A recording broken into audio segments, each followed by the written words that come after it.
Hindi nila ako binubuksan. We are excited Kita for mo? you. Yes. Hindi naka-executive ko ngayon. Ay, mo. Ayan. Pagod naman doon. Ay, mabigat yung ulam niyo. Sister, naghagdan ka ba at nahingal-nahingal? Good morning, everyone. For today, papunta na naman tayo sa Himlayan. Ayan, magbiyahe na tayo sa Himlayan. Ayan. Kita nyo yan, kumusta tayo dyan lahat. Magandang araw.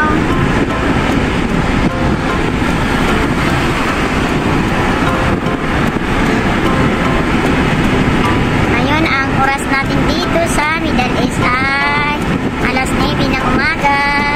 Papunta na tayo sa Himlayan for today. Dito ko lang yung daan na dinadaan namin.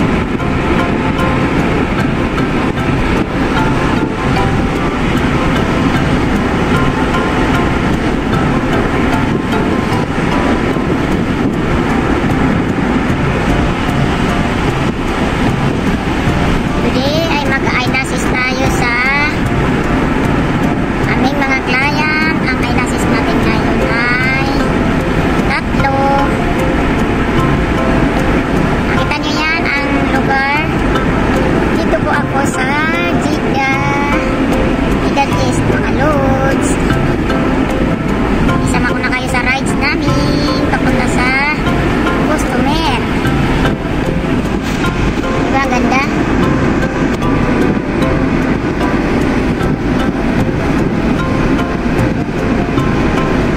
Matagal na hindi ako nakakapag-vlog mga lods dahil mayroon po akong trabaho sa ospital. Trabaho po ako sa ospital. Yung bagong panganak, inaayusan ko sila. Dito kasi yung mga bagong panganak, inaayusan sila, minimake-upan sila at minamanicure sila at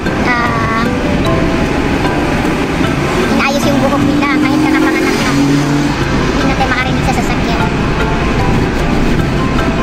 Kasi panghangin.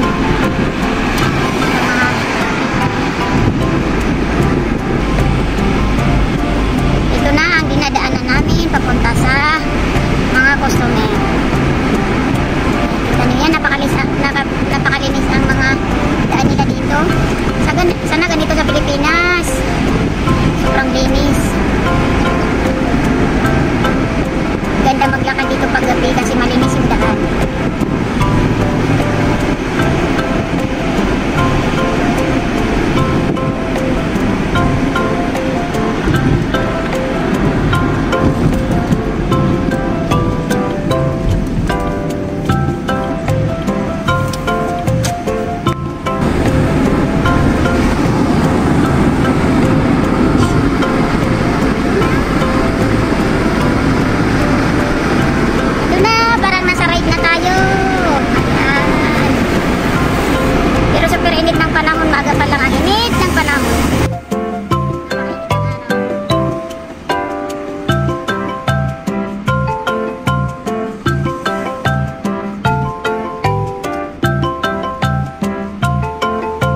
lagi natin yung pinupuntahan. Every month kasi nagpapagawa sila dito ng eyelashes. Ayan. Kaya pupuntahan na naman natin sila.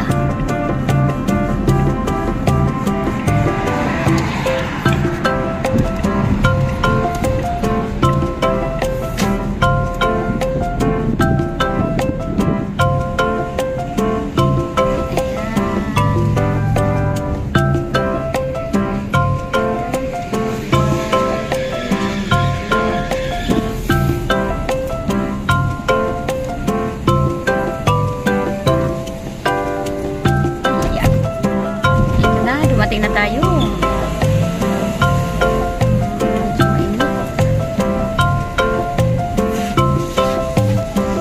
Pakita ko sa inyo ang loob nito. Nakapasok na tayo. Diba? Ang ganda ng ano nila. Ayan. Requirement service. Hindi na tayo pwede dito. Doon na tayo sa kabilang elevator. Ayan.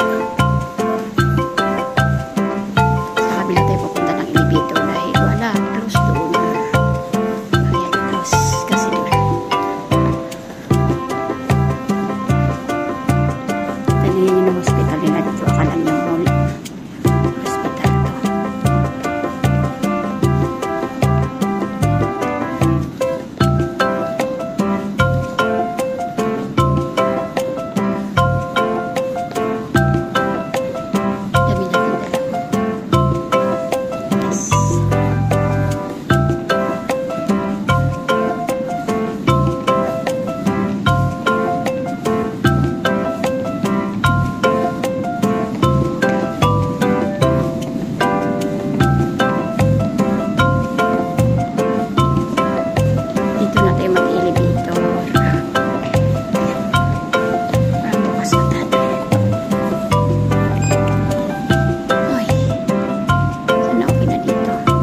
Elevator nila. Ayan. Kita nyo ako.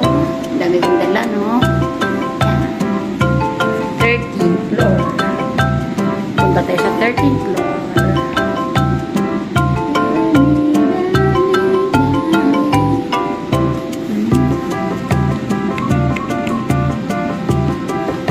Ang hirap ng tagal.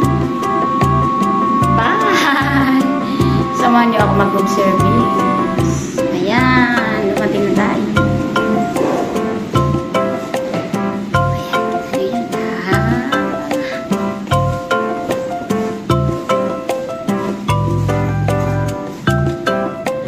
Doon na tayo pupunta sa pinakadulo. As in. Doon na tayo pupunta sa pinakadulo.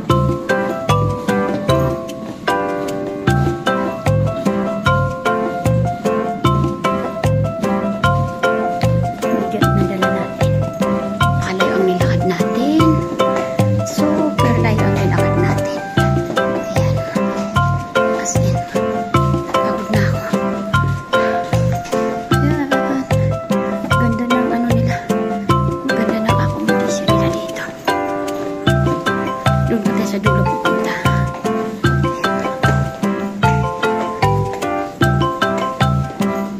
May dala pa tayo ulam sa kanila.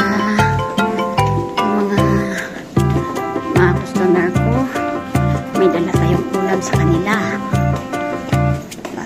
Wala silang ulam today.